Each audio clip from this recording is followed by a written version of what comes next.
Hello, I'm the Nostalgia Critic guy. Remember it? My Little Pony. I used to wonder what friendship could be. My little... We're gonna turn this video into another brony message board. Now sit down!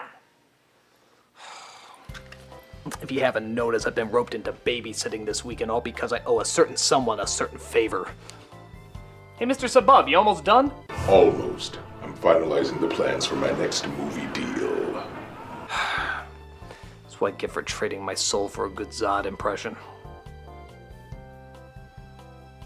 So what do kids normally do? They make tofu or something? Well, you could read me a story. Yeah, okay. Okay, this one's a classic.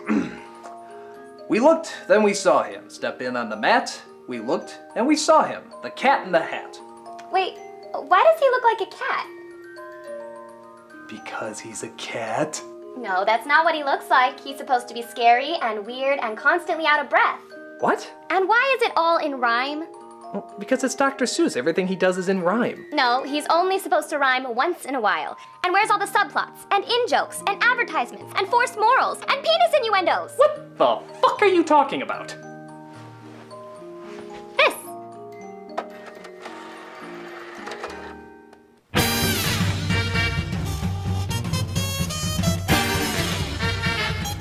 This isn't Dr. Seuss. It's not even close. It's evil corporate pandering with freaky imagery that's promoting everything that's wrong with humanity. This was next to Son of the Mask, wasn't it? Yeah. Who would think in any way this innocent little story would be connected to this big budget sellout? I won! Oh no, it's Peter Solis, Who? the Hollywood executive who bought all the film rights to Dr. Seuss.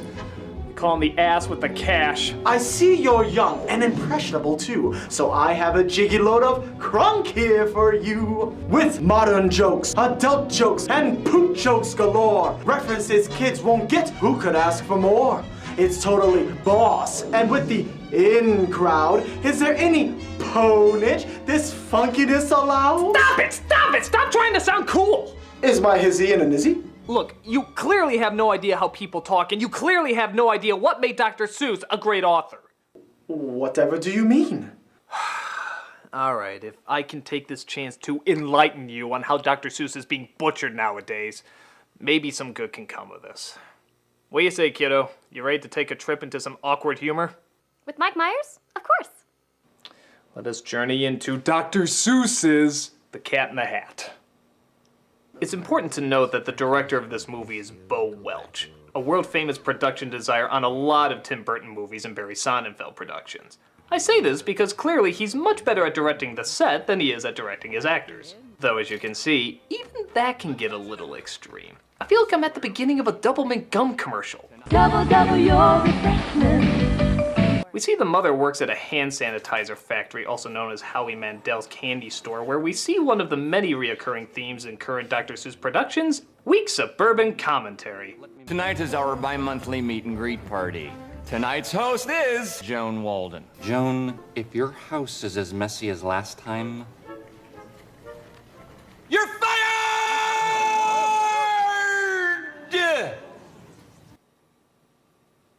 So what level of not caring are our actors at in this movie? Let's see, we've passed Dennis Hopper from Super Mario Brothers, past Russell Crowe from anything he's in, and we're right up to Jeremy Irons from Dungeons and Dragons. My kids will be on their best behavior. Great. We then see her two kids at home, played by Spencer Breslin and Dakota Fanning, who's best known for playing a strange-looking, lifeless puppet. Oh, and Coraline. They spend most of their time setting up their story arcs that will obviously be changed by our thankfully neutered protagonist. He's a messy troublemaker, she's a control freak, and neither of them put any emotion into their performances. This was all Sally's fault. I tried to tell him, Mom. Why don't you go upstairs? This is just as much my fault. I thought they always landed on their feet. I'll have to add this one to my list. This was my fault. Stephen Hawking's voice box emotes more than them. Why do I always have to do the opposite of what I'm supposed to? God, put some fucking emotion into it. And speaking of actors who just gave up, Alec Baldwin plays the evil neighbor who wants to marry the mother and send her son Conrad off to military school. Why? I don't know. Something has to account for this uncomfortably forced conflict here, though. Maybe if you just behave, I wouldn't have to consider military school. I wish I could trust you. I wish I had a different mom. Well, sometimes I wish the same thing. Okay, Solus, here's one of my big problems here. If you're going to show family dilemmas and conflicts, try actually showing it. The kid and mother snapping at each other, if you can even call it that, it's so unemotional, seems needlessly mean and unjustified. There's little to no build-up to such harshness being delivered from both of them. Well, we needed to add some extra morals. Why? The one in the book is fine, as well as unique. Sometimes a little rule breaking is okay as long as it never goes too far. That's a rare message for kids, and Seuss delivered it in a balanced way because the kids were normal kids. Here, the boy is already out of control and the girl is the other extreme. So the message is already getting confused. Well, we needed to change it around for the longer running time. Polar Express kept the message focused with a longer running time. Mary Poppins kept the message focused with a longer running time. Why couldn't this? Oh, what good are those movies anyway? They don't even have pop cultural references. That, and we knew Mike Myers would only be funny for one more year, and we had to cash in on him as quickly as possible. Speaking of which... Yes, it's just about that time, isn't it? After a pretty shockingly offensive stereotype comes to babysit, they start watching TV. Taiwanese parliament. You tell them, Guai Zhang. No more big government.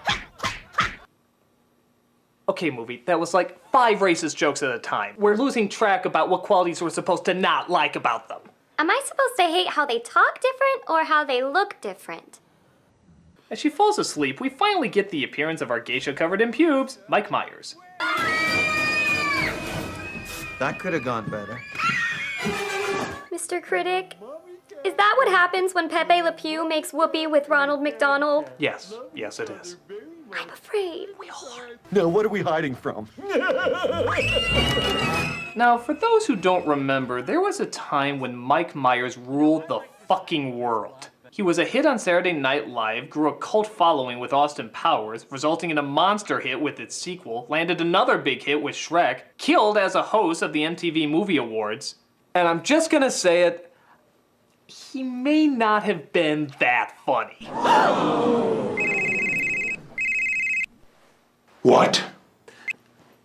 Or at least not as funny as we built him up to be. He had some good characters, he had some good bits, and he seemed to have a likable personality. But after a while, people started to catch on to the repetition of his humor, that without proper support, couldn't keep everybody laughing for very long. And nowhere is that more painfully spotlighted than in this flick. Look at this scene where he has to keep you entertained for a good solid minute just on his own. Why, I'm the Cat in the Hat. There's no doubt about that. I'm a super fundiferous feline who's here to make sure that you're me-line, key-line, turpentine. I got nothing. I'm not so good with the rhyming. Not really. No. Yeah, the Cat in the Hat, the most famous Dr. Seuss character of all time, is not good at rhyming. Starting to see what I'm talking about? His shtick seems to be acknowledging that what he's saying isn't funny, which at first is funny. But then you realize constantly acknowledging what he's saying isn't funny suddenly results in thinking what he's saying isn't funny. Where did you come from? My place, what do you think? On top of that, he doesn't really have much of a character. I mean, I guess it's trying to be Bugs Bunny-ish, but he never really seems to care about what his motivation is or how to carry it out. He just seems more concerned about making bad jokes and winking to the camera than he does actually interacting with the kids. Half the time, he doesn't even look them in the face. Oh, but come on, Critic! He has this laugh. Okay, that doesn't create a 3-dimensional character. What if he did it again? Doing it again isn't gonna change anything. What about again? No. And again? No. And again? No. And again? And again? And again? And again? Must you do and that? Again? And Please again? knock it off. And again? No and more. again? We don't need any more of this. Please, no more. This is really annoying. It's hurting my ears. We gotta be bleeding a second. Please stop. Stop! Having him laugh again and again does not give him an identity. I mean, he's not as good as What? Don't make me say it. Say what? Please don't. What were you going to say? I can't. What is it? Please don't make me say it. What is it? He's not as good as Jim Carrey in The Grinch. Ah! Shut up. It doesn't mean it was good, but Carrey had a clear character, an eccentric grump, and his face was expressive enough to work its way through all that makeup. Myers seems to have two expressions, pedo smile and happy I shit my pants. On top of that, Carrey had enough energy to become one with the costume. He could work with it to show how fully animated his body could be. With Myers, it always looks like he's restrained by it, like he's fighting against it. Every time he's done with a take, it looks like he's gonna pass out on Dakota Fanning. Even the costume just looks like a cheap cutout you stick your face into, except it's being worn by one of the Wayans brothers from White Chicks. I don't necessarily blame Myers for this, it's just, it wasn't the right casting. And to be fair, how could anyone make a joke like this in a Dr. Seuss movie work? Humana, humana, humana, humana. Who is this? Oh. That's my mom. Awkward. Yeah. Really, Soulless? A dick innuendo joke? Well, that was just to throw in a little dirty humor for the adults. Why do you need to insert dirty humor in a Dr. Seuss film? Well, if you want the answer, and I know that you do, here's Analyst 1 and Analyst 2. Hey, how come you keep going in and out of rhyming? It's pretty inconsistent. Well, it's our lazy way of connecting to the source material. I mean, artistically, it seemed to make the most sense. You see, Critic, according to polls, or so we've been told, when kids hear adult jokes, it makes them feel old. They feel more grown up to be in on the gag. Once seen in the trailer, it's cash in the bag. The same goes for butt jokes and modern slang too. It makes the crowds think we're on the same level as you. We talk the same lingo and reference pop culture. Yes, focus groups make us more profitable vultures. But Seuss got popular because he wrote what he wanted to see, not what focus groups want to see. Have you ever considered the possibility that maybe people don't know what's best for them? And by continually giving them the same crap, they'll never know what's different, so they'll just keep asking for the same crap? Well, the chart says... I'm not asking the charts, I'm asking you! Well, the chart says... You are everything that's wrong with entertainment! But the chart says... Come back! Please come back! This can't be. No, there's no focus groups. No numbers. There's only one thing a corporate tool can do when he doesn't have a boss. No. And that's... Come on. No. I'm coming with you. That was funny. Who turned off the chart? Did you turn off the chart? I didn't turn off the chart. So the cat whips out a device called the Funometer, which you would think shows how phenomenally annoying he is, but instead restates what we already knew. You're a control freak and you're a rule breaker. That'll be $700. Who's your insurance carrier? Stop this right now! Who said that? Me! Remember the fish? Actually, no, we don't remember, because this is the first time you've been introduced. Kind of late in the game to bring this character in out of nowhere, isn't it? Ah! When did Chiquita Banana become a mime? There was this cat I knew back home where I was bred. He never listened to a single thing his mother said. You know, I sometimes wonder if this is all just a really wacky episode of To Catch a Predator. Have fun! Go insane and have some fun! Just look at me! No, I got it. I know what this is. This is one of those fake trailers before Tropic Thunder. The one that looks real but is so goddamn stupid it couldn't possibly exist. Except this one actually exists, and you should cry because of it. That's monstrous! This filthy thing? She was gonna wear that tonight and you ruined it. Honey, it was ruined when she bought it. Yeah. You know, whenever I have too much hope, I'll just remember to play that scene to remind me that all is lost. All is lost. These things will not bite you. They want to have fun. So without further ado, meet Thing 2 and Thing 1!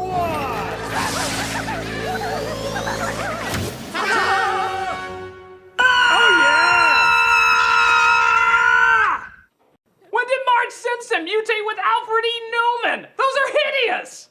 What? It looked like the Dr. Seuss book. Alright, first of all, when did you start following anything from the Dr. Seuss book?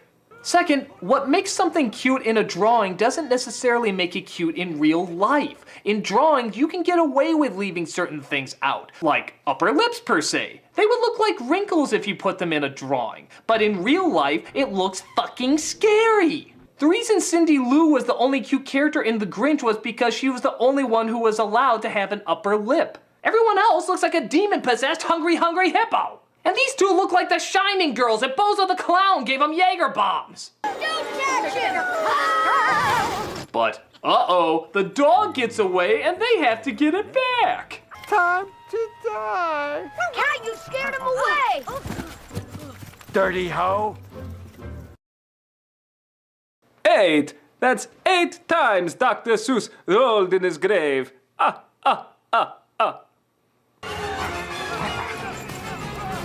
get down, they're gonna see you! Hi! Oh, so they finally hanged him. That's nice.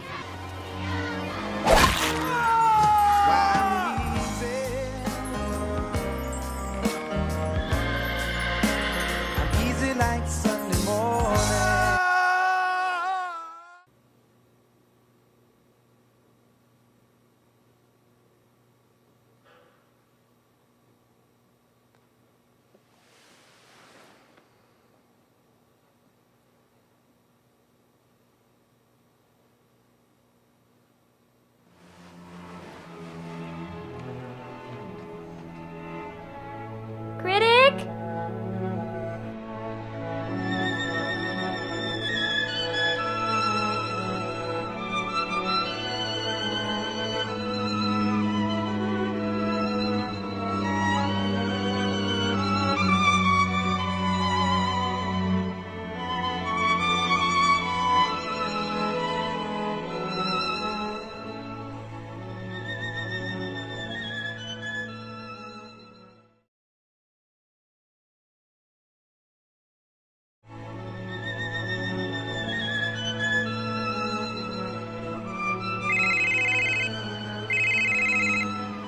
Hello? Hello, Critic? Are you coming back? I don't know, child. It's just that last scene. What can somebody say to that? I don't know. I mean, does it make any sense at all? Cat gets hit in the balls, he's in a dress, and on a swing. With a unicorn. I have nothing for it. I have no jokes at all. Have I lost my mind, Evelina? Could it be that I've lost my touch in making fun of scenes like this? Could it be that the Cat in the Hat has broken me? I don't know, but my dad will kill you if he knows that you left me alone instead of babysitting. Yeah, I guess you're right. I'll be back soon.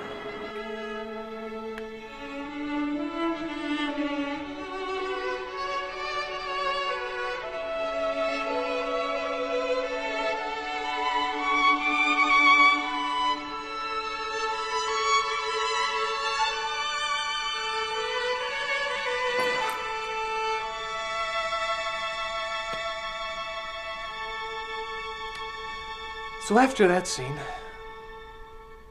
Baldwin chases after them, but they escape through a kiosk where a party is going on.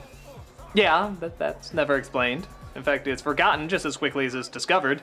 And they make their way back home. Here she is, the super luxurious omnidirectional whatchamajigger. S-L-O-W? Yeah, slow. It's better than the last name we had. Super hydraulic instantaneous transporter. Oh, you mean... No! Quick to the slow! 9. That's 9 times Dr. Seuss rolled in his grave. Only to discover that the cat's magic box has been left open and is spreading chaos everywhere. But let's be really honest, it's just trying to look like one of the Seuss attractions at Universal Studios. Don't believe me? They literally say it. This is amazing! It's like a ride in an amusement park! You mean like at Universal Studios? Cha-ching! Yes, you just saw that. He literally directly advertised to you Universal Studios. I don't think the entire running time of The Wizard is as big a sellout as that mere couple of seconds of Mike Myers winking. In fact, I think every Dr. Seuss movie can be summed up in that one gesture. Painfully obvious references, totally unneeded adult jokes, appealing desperately to the lowest common denominator the same way Michael Bay appeals to penises and Stephanie Meyer appeals to vaginas. In fact, why don't we just make this the new Dr. Seuss logo? Dr. Seuss. We've got to have money. So they find the crate and finally close it. All's awful that ends awful. But wait, the place is still a mess. You need to get out. But I thought you two wanted to have fun today. Look around, Cat. You were right. It's fun to have fun, but you have to know how. And you don't know when enough is enough. Please. Out! Finally, the only justified moment in this film. I just wish it happened an hour and a half ago. But if you know the story, oh, let's face it, doesn't matter if you do, they follow it so rarely. The cat comes in and fixes everything. And it wouldn't be a shitty Dr. Seuss movie if we didn't have a shitty pop song for the soundtrack.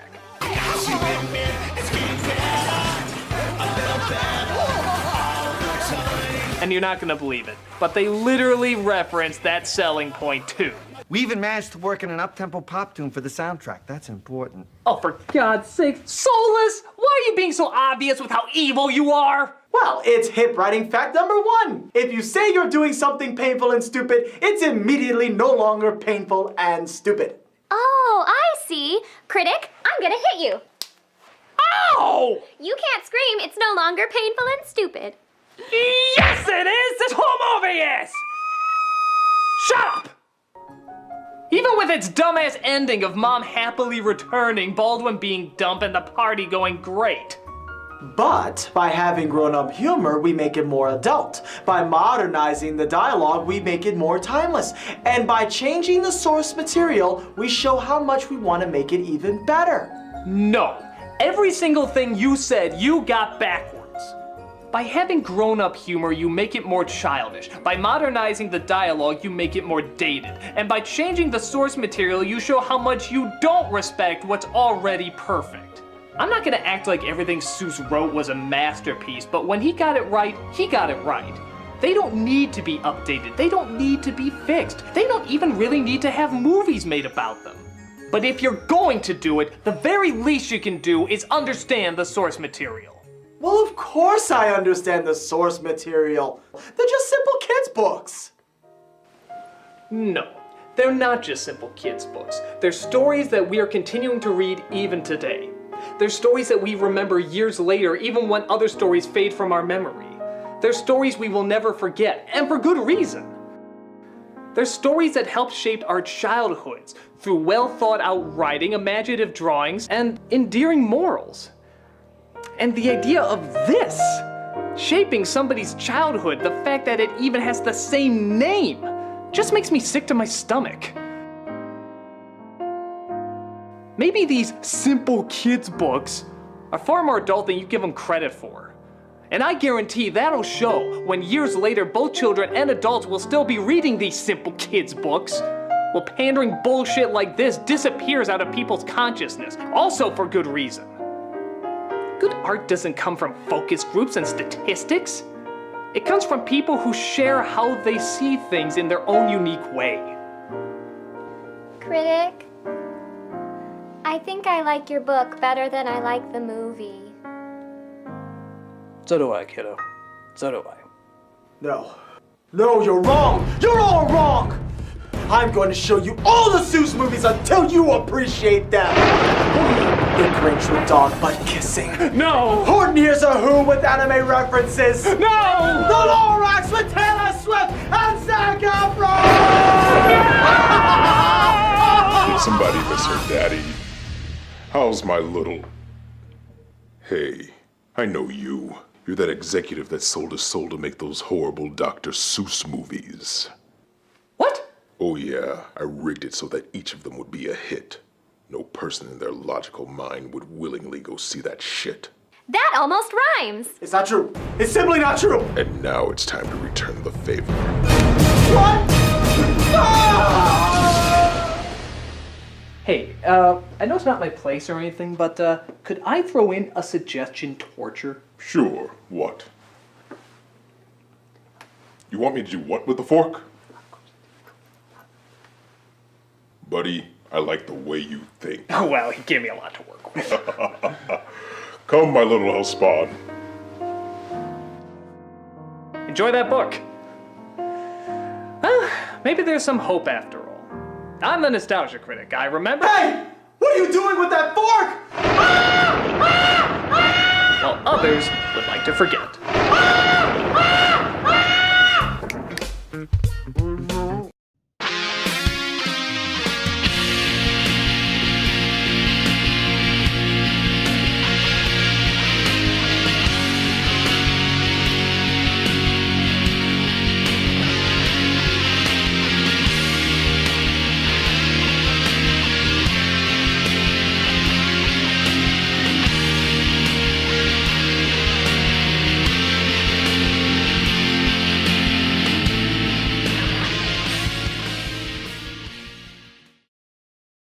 Chicken.